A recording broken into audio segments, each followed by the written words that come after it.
all our brothers and sisters from world over. Green morning, green afternoon, and green evening. First of all, my sincere apologies. There was a little kind of a communication gap because in the attachment it has gone at 5 p.m. and in the creatives it has gone for 10 p.m. I apologize from the whole galaxy, the whole world, and all my brothers and sisters. Those had some kind of difficulty and some kind of a problem. I apologize for that. Well, let me move as a soldier and let me share with all of us the new energy has come within now. The 635 webinars when we are approaching today, we are conducting today, and we are sharing the vision, the expertise, and the cerebrum from the whole world, from the different continents, in the different time zones, in different wellness conditions. All of us together when we are there, ladies and gentlemen, green morning, green afternoon, and green evening. When you think positive, when you talk positive, when you behave positive, when you sleep positive, when you get up positive, there has to be a positivity all around.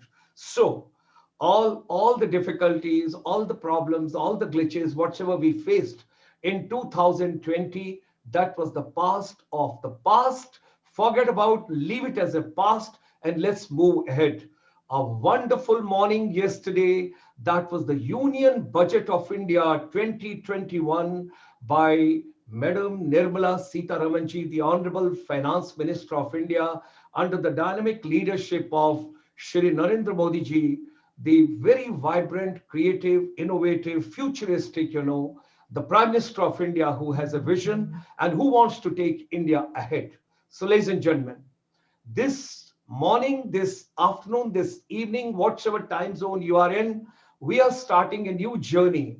And today at this age, I am going back and I'm thinking, I'm just joining the armed forces, a young soldier, young person. When I see Colonel Saab over here, Colonel Sudhanshu Aryaji, the first speaker of this particular series, what we are taking after the Union Budget 2021, it was a treat, it was a pleasure to meet him. That is on virtual meeting few days back. When I heard him, I thought he has a vision and he was the person who was right near me. And I thought, let me start this humble journey with him, with his gracious presence, this particular series, this particular morning, afternoon, and evening.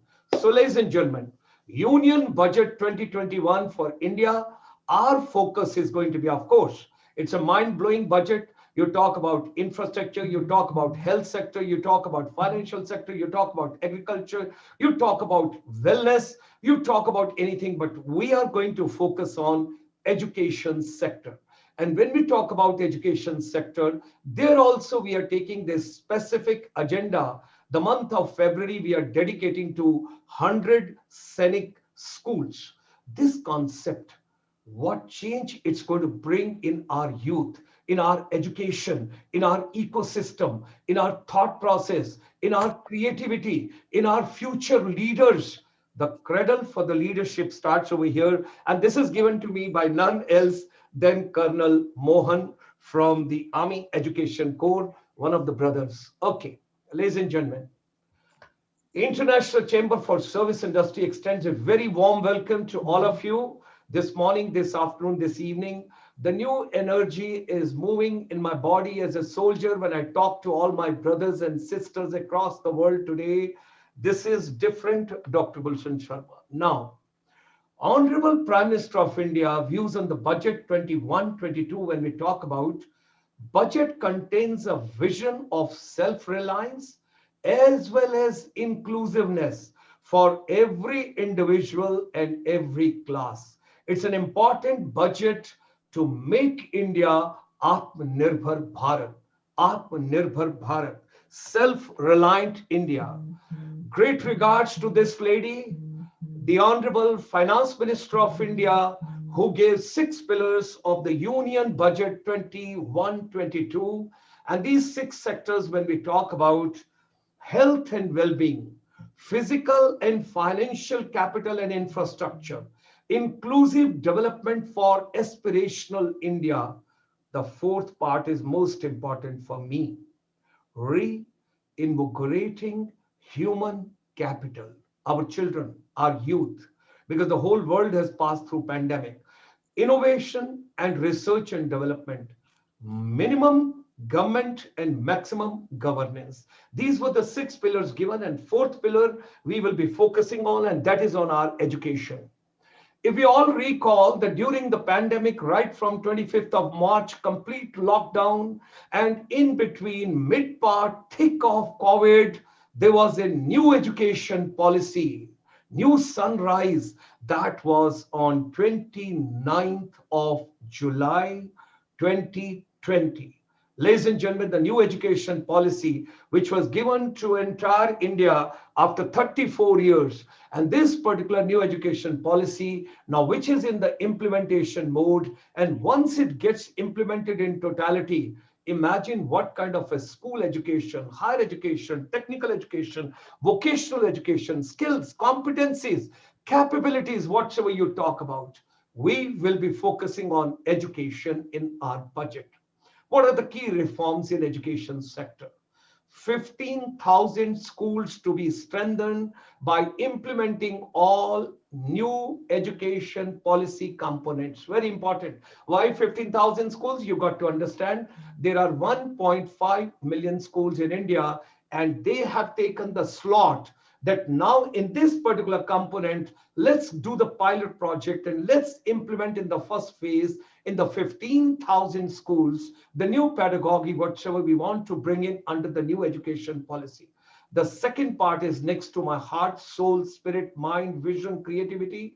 100 new Sainik schools to be set up in partnership with NGOs, private schools, and the states. That is the key component. I wish to repeat for all of us, because the month of February, every Monday, Tuesday, Wednesday, Thursday, 4 days, and also in our YouTube chat box, kindly put it over there. Should we have this program at 5 p.m. in the evening, or should we have this program at 10 p.m. in the evening, so that the people from world over can also join? We can take that into deliberation.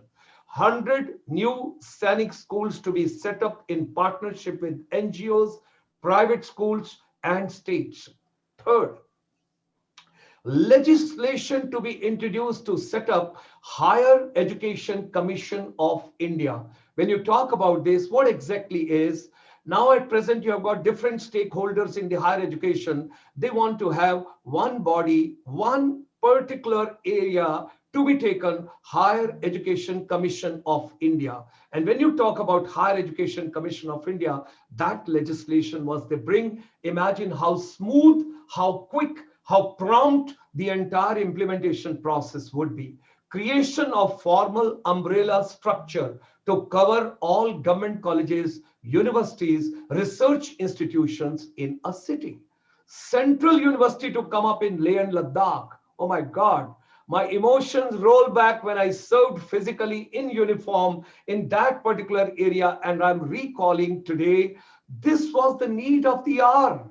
It is going to change the entire geopolitical strategy of that particular area, because education is the base for peace, prosperity, growth, and taking our youth in the right direction.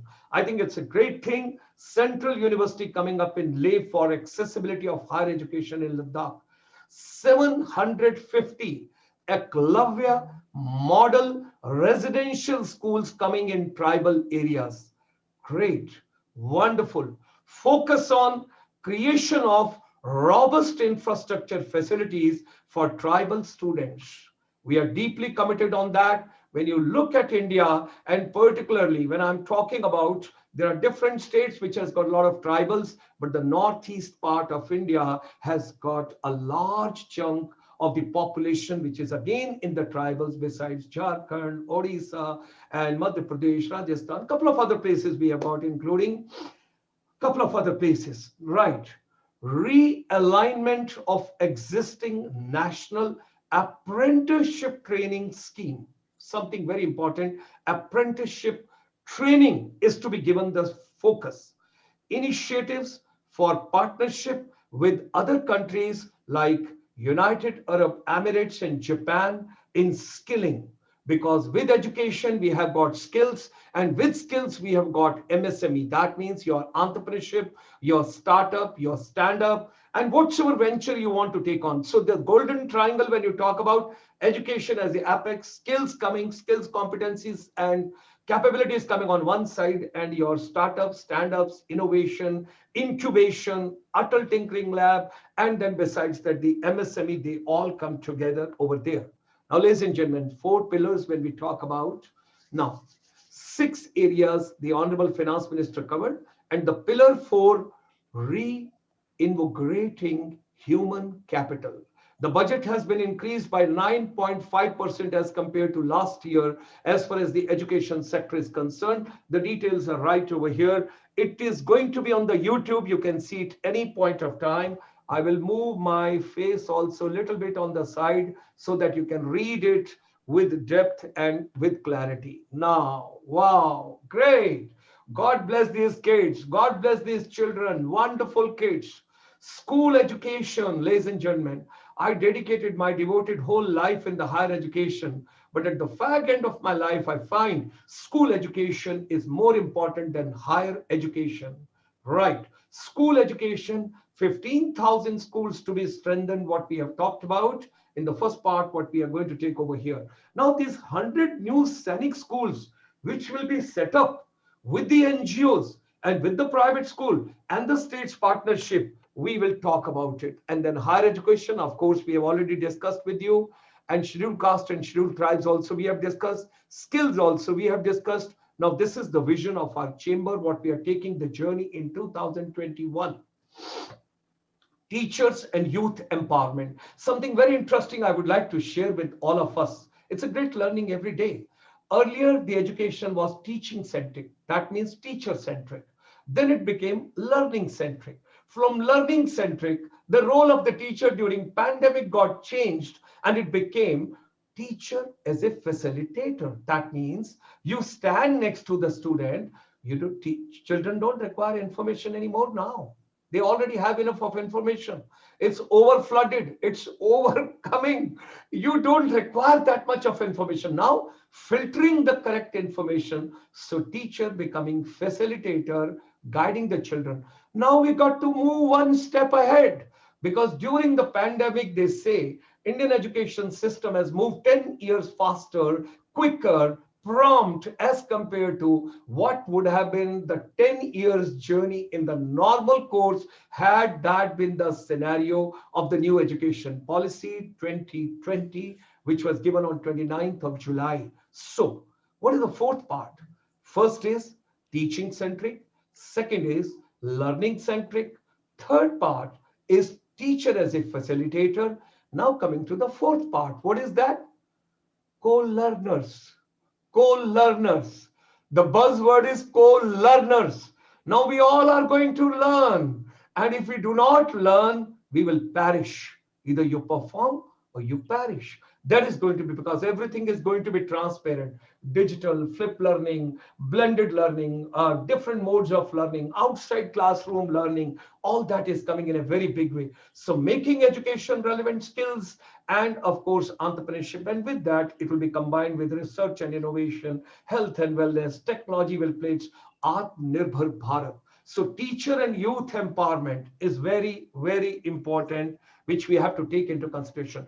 Another the point which Finance Minister mentioned, women empowerment. Yes, it is badly needed. Our mother, our daughter, our sister, our wife, our children, our grandchildren, our daughter-in-law, everybody, and our teachers. You talk about the women empowerment is so important. And finally, during the pandemic, right from 25th of March till date, we are collecting the data from world over, from all our research scholars across the world from different places. Ladies and gentlemen, we had the First World War, we had the Second World War, we had the Spanish flu, we had the COVID now. The next misunderstanding world over is going to be on the water. If we do not save every drop of water, I think it's a moral commitment of each one of us, right at our residence, in school, in colleges, in universities, in working places, in social places, wherever we are, let's save every drop of the water. That has to be taken into consideration. Our chamber would be more than happy to help everybody. If you want to set up incubation center, because our chairman for the MSME, micro, small and medium enterprise, he was the CMD of the NSIC under the aegis of Ministry of Micro, Small and Medium Enterprise. And he set up at the NSIC with his entire team the incubation center. Our chamber has got a lot of in-depth schools, colleges, universities, polytechnics, ITIs, whatever you're looking forward to. Then we have also done the experiment of finishing school. You can see it on the AICT website today. You can see in the Rashtriya Uchitar Shiksha Abhiyan policy, there's a finishing school component, and it's right on the home page of the AICT website. Now, finishing school and finishing lab. Finishing lab post-COVID for your soft skills and for your life skills. Not living skills, life skills. And the third part, at the school level, Niti Aayog is doing a great job. They're giving 20 lakh to every school. Atal Tinkering Lab. Now, tinkering sometimes give a job. Tinkling also. Well, that is the way, because children at that age. So, ladies and gentlemen, our chamber strongly feels whatsoever human mind can conceive and believe, it can achieve. Let's come together. Let's make education relevant.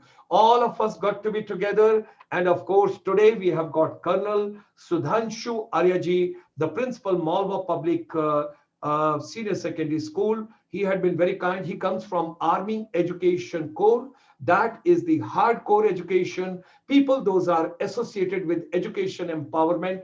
We extend him a very warm welcome. And people, those have joined us already at the YouTube channel, GS Motivator, kindly put your comments so that we know you. And also, please give us your vision, whether you want this program at 5 p.m. Indian Standard Time in the evening, or you would like to have it at 10 p.m. at Indian Standard Time. It's entirely up to you, whatever you feel appropriate. We will go accordingly. With these words, ladies and gentlemen, join me in extending very hearty welcome to Colonel Sudhanshu Aryaji. It's a pleasure to have you with us. What a treat. Thank you very much. At such a late hour, you are joining us. I'm so grateful to you. Thank you, sir. Can you hear me? Can you hear me properly, sir? Yes, sir, I can hear you. I hope Great. you can Wonderful. hear me. Now, here onward, we would like to get your valuable inputs. First of all, it's a wonderful step which has been taken, that in the new budget, the budget which was announced yesterday, because last night at 10 p.m. we had a special session with the non-resident Indians, Indian diaspora, as well as our chairman. We were together on a common platform to discuss the entire budget. Today, we are focusing purely on education. And in education, we are talking about this 100 Sainik schools. How do you look at it? First of all, if you can give us a little rundown and brief onto what exactly is a Sainik school, how does it differ from a normal school, at what age children or what stage children go over there, whatever you would like to cover, all up to you, our basic aim, and then I will take on the questions in between with you. With these words, Colonel Sudhanshu Arya from the Indian Army, Army Education Corps, at present post-retirement principal in one of the prestigious schools. Please go ahead. Thank you very much, sir. Very kind of you for having given me this opportunity to share my views with all of you. First of all, must compliment our Finance Minister, Madam Nirmala Sitharaman, for having taken such a bold step in announcing setting up of 100 Sainik schools. It's truly the need of the hour, and this is something which is going to be kind of a game changer as far as education, the school education in the country is concerned. Now, as you said, sir, we must first look at what a Sainik school is all about. Let's get a little into the genesis as to why these schools were set up. Immediately after independence, it was found that the officers cadre in the armed forces were predominantly either from a particular section of the society. It was more of an elitist kind of a cadre, and also dominated by certain regions of the country. So there was a need to broad base the intake and to make sure that people from all sections of the society have a chance to be able to join defense services as commissioned officers. This was a vision which was conceptualized by our then Defense Minister, Mr. V.K. Krishna Menon, who decided to set up one Sainik school per state. And these Sainik schools were supposed to be preparing children for entry into defense services through National Defense Academy. A point of interest here is that even before the Sainik schools were set up by the Ministry of Defense, there was one particular Sainik school which had already been set up in UP by the then Chief Minister of UP, Sri Sampurnanandji. It was Sainik School Lucknow. So incidentally, Sainik School Lucknow, although it is not under Ministry of Defense, it is not part of the Sainik School Society, but it is one of the oldest Sainik school in the country. Now, the concept of the Sainik School is, number one, is a joint venture between the state government and the Ministry of Defense. So the responsibility of the state government is to provide the land and the infrastructure. The entire capital expenditure on development of infrastructure is the responsibility of the state government. State government is also supposed to be responsible for maintenance of this infrastructure throughout. As far as Ministry of Defense is concerned, they control these schools through a society called Sainik School Society, which is a registered body. They exercise control through Board of Governors as well as Executive Board. Now, the Board of Governors, the chairman is the Raksha Mantri. Most of the time, this responsibility is handed over to RRM, Honorable Rajya Raksha Mantri. The other members of this committee are the education ministers, oblique, any other deputed minister deputed by the chief minister from the states, as well as the Minister of Defense, who Minister of Defense, of course, happens to be the chairman, and the other members, as I said, ministers from the state governments. Then the Defense Secretary and the 3 army chiefs, who are represented by 3 services chiefs, represented by their respective vice chiefs. They are the members. So it's a high-powered committee which gives out the directional level things for the Sainik school. As far as the local administration of the school is concerned, this is undertaken by a board called Local Board of Administration. The respective GOCNCs, that is a Lieutenant General rank officer, who is the General Officer Commanding in Chief of a command. It could be an Army command or an Air Force command or a Naval command. He is the chairman, and he can delegate this responsibility to another officer who should not be of a rank less than a Major General. So invariably, at least a Major General is the chairman of LBA. The other members of this local board of a school are the local MP and the local DC, apart from 2 prominent educationists of the area. And of course, the principal happens to be the secretary of this committee. This is as far as the organizational setup is concerned. Now, what is the role, with what aim these schools were set up? The first aim, of course, is to prepare the children for entry into defense services, prepare them academically, physically, and mentally. And the secondary aim is to make them better citizens of the country, then remove regional imbalance in the officers cadre of the defense services.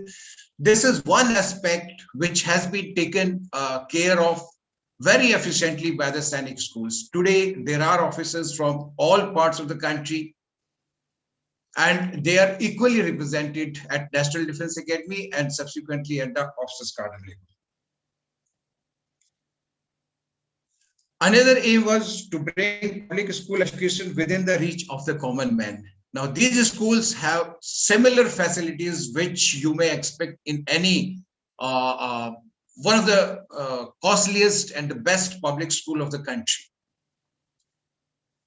But the fee structure is kept such that even a common man can send his children to these schools, and the admission is based exclusively on merit through an entrance test. I will talk about this entrance test little later, sir.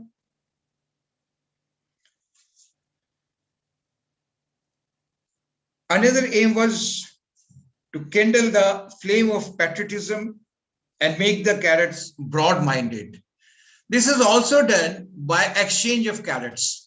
So there was a time, nowadays it is not so much prevalent, but earlier days, at least 1 or 2 cadets from each state used to go to different states to join their Sainik school. So you will find a South Indian coming to Kapurthala, or a boy from Haryana or Punjab going down south. That way, the interaction which used to take place amongst the cadets, it used to allow them to widen their horizon. This also had been very helpful in bringing an understanding of different cultures, different people amongst all army defense services officers. Now, who are the people who can join? At what age do they join? The children can appear for this for the entrance test of these schools at the age of 10, between 10 to 12 years. The admission is granted in class 6. The schools are from class 6 to class 12, fully residential public schools. Admission, as I said, is based exclusively on the basis of the merit, which is drawn on the basis of this entrance test. Apart from this, there are vacancies reserved. For example, in a state, wherever the Sainik school is located, 67% of the seats are reserved for the children of that state. Rest of the 33% are, out of this, 25% are reserved for the wards of defense services personnel. It could be officer, GCO, NCO, Jawans, anyone. And there is usual reservation of 15% and 7.5% for SC and ST category students also. Now this reservation is given vertical reservation. That means irrespective of the fact whether they belong to the state or not, they can be given admission if they make it in the merit. So at the intake level, you get children not only from within the state, but also from other states. So this is something which is very good about Sainik schools, because there is a broad base of students who are coming to these schools. Once the children come in, of course, they're very small, they're just 10 years, 10 or 11 years. As they start growing in the school, the emphasis is not, or equal emphasis on academics as well as outdoor activities. Because of these outdoor activities, that holistic development of a child takes place. In due course of time, as the child moves from one class to another, he is given higher and higher responsibilities. He will become more and more involved in the running of the affairs of the school. That way, you are making a child more responsible.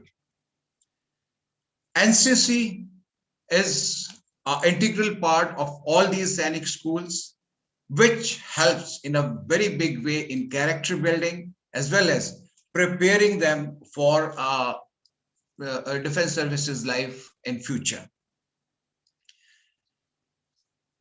As on date, there are about 33 Sainik schools. Many times people get confused with between Sainik schools and army schools and military schools and RIMC. Just to give you a little bit of explanation on this, army schools all cantonments have army schools, and these are the schools which are run for the children of army personnel posted to a particular cantonment. And these are like any other CBSE school or ICSI school. The only difference being that the admission is generally restricted to the wards of defense services personnel. Whereas, as I said, Sainik School is 100% residential. The children stay away from their parents. They stay in dormitories. They stay under the guidance of their teachers, their housemasters. They are divided into different houses. That a spirit of joining to a particular house, a spirit of working for that house, this is developed right from class 6 onwards. And this becomes a part of nature of all the children. This is very useful when they join their units as officers of armed forces. Every school is supposed to have a set of infrastructure. Now that infrastructure will include administrative building, classrooms. This is normal for any school. What separates Sainik schools from other schools is this: a Sainik school will also have athletic track. It will have a football field, minimum one, possibly 2 or 3 football field. It will have a number of basketball courts. It will have a number of volleyball courts. It will have a squash court. It will have tennis courts. It will have a swimming pool.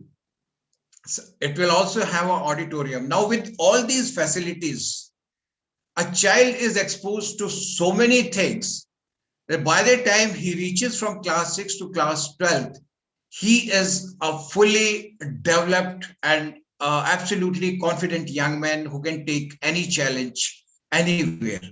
So this, in a nutshell, is all about Sainik schools. And now I would like to take on any of the questions which you may like to say. I think you're mute, sir. Thank you very much giving this overall aura and the profile and the vision, what exactly Sainik schools are, how the Sainik schools take and how do they do the character building, preparing children for the future. I'm saying it's a lot of holistic, complete approach in the ecosystem. Wonderful. Thank you very much for giving that entire scenario and narrative and inputs and how it is to be taken. That part is very important. Now, few takeaways which we have got from Colonel Arya sir. Number one, the selection is done on all India basis so that there is national integration. That is something very important which he has given.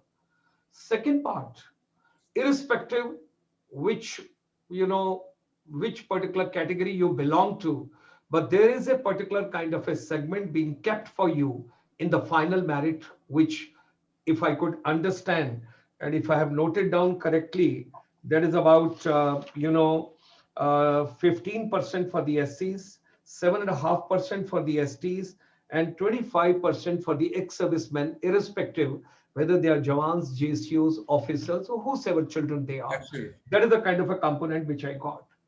And secondly, ladies and gentlemen, the children, those are going to be, I was just trying to figure out, it is very difficult. Now, let me just go back to the ancient values, the education, the Vedic parampara and all that when I talk about.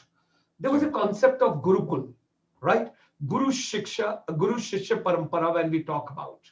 And children right were over there and they were getting a particular kind of an education, particular kind of a skill and competency and everything based over there. If you ask in my heart, and I personally feel, this is something like a modern Gurukul. You absolutely right, sir. Absolutely right. As a matter of fact, the kind of relationship which is built between a teacher and a taught in these schools is something unique, and it is lifelong. For the children, the teachers are not just teachers, they are their parents. They are everything for them. For any festival, for anything, they go to the teacher's home. So it is truly a Guru Shishya Parampara. This is truly modern day gurukuls.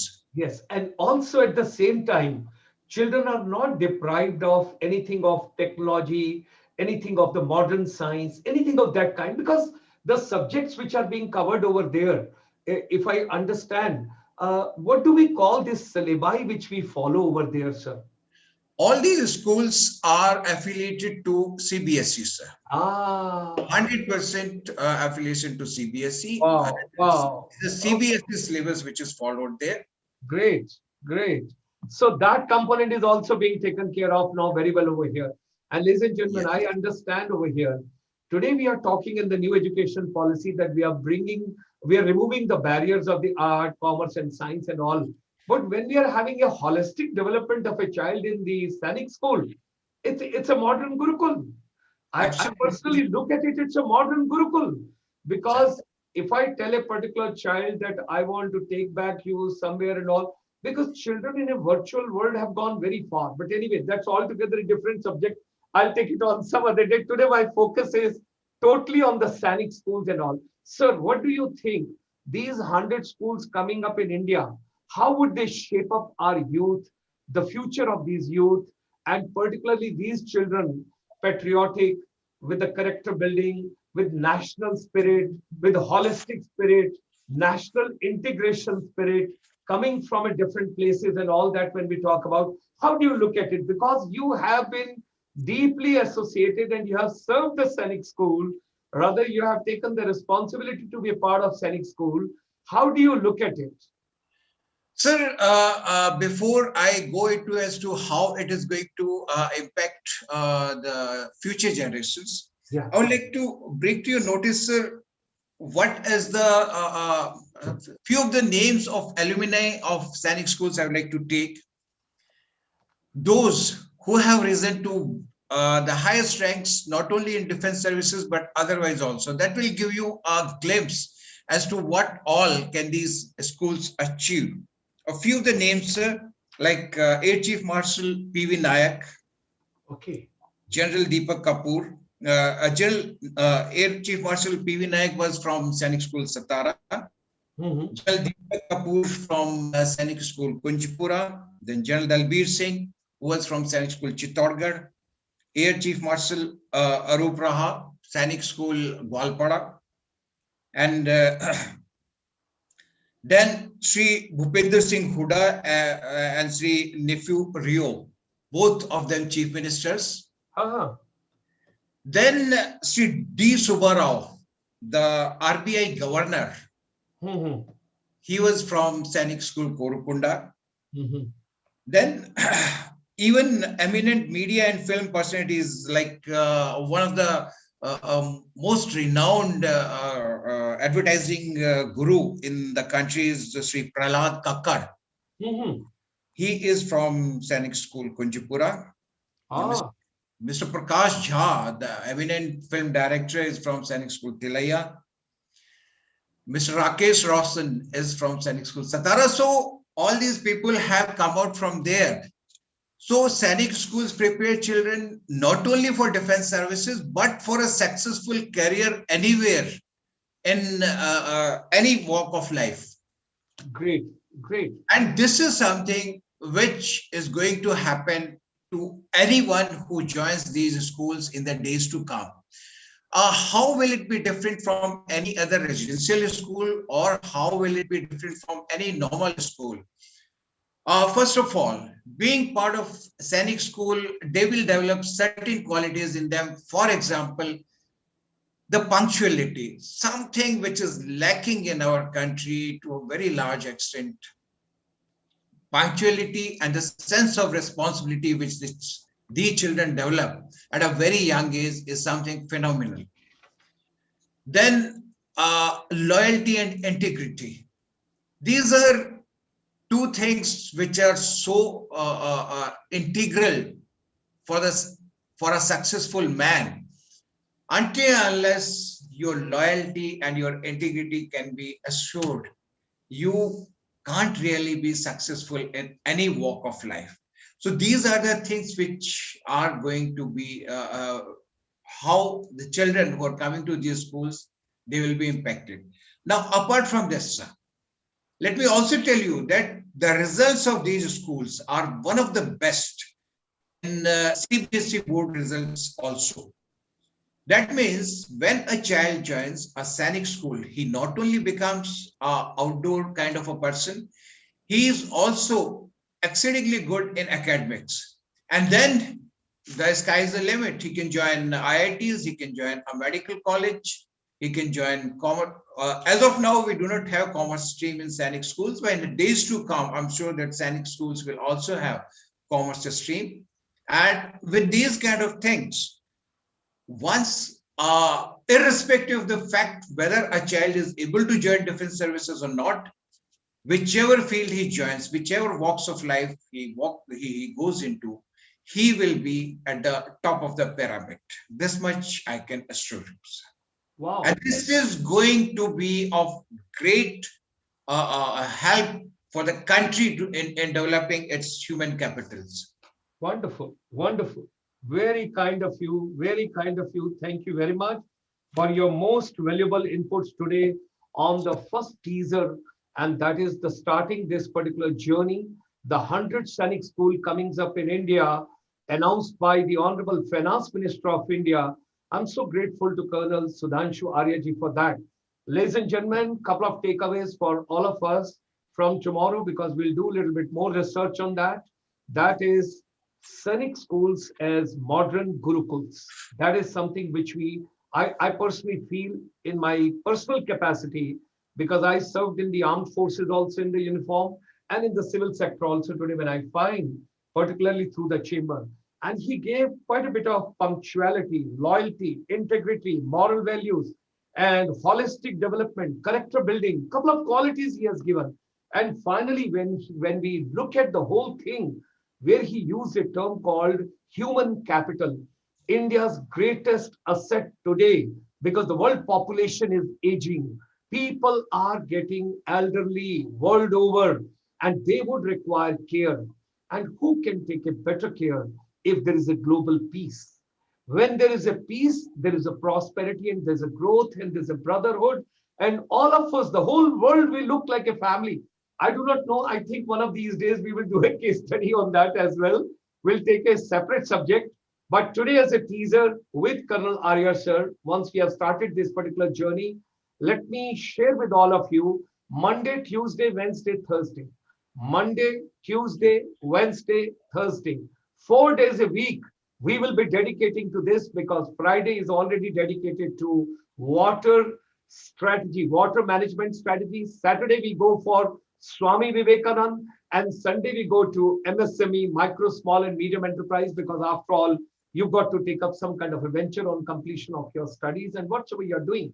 And he says rightly that once we build our human capital, the future of the world and future of India, and particularly the vision of the Honorable Prime Minister of Atmanirbhar Bharat, I think we all are going to be self-reliant, self-dependent, and we will serve the entire humanity. And that's what we learned.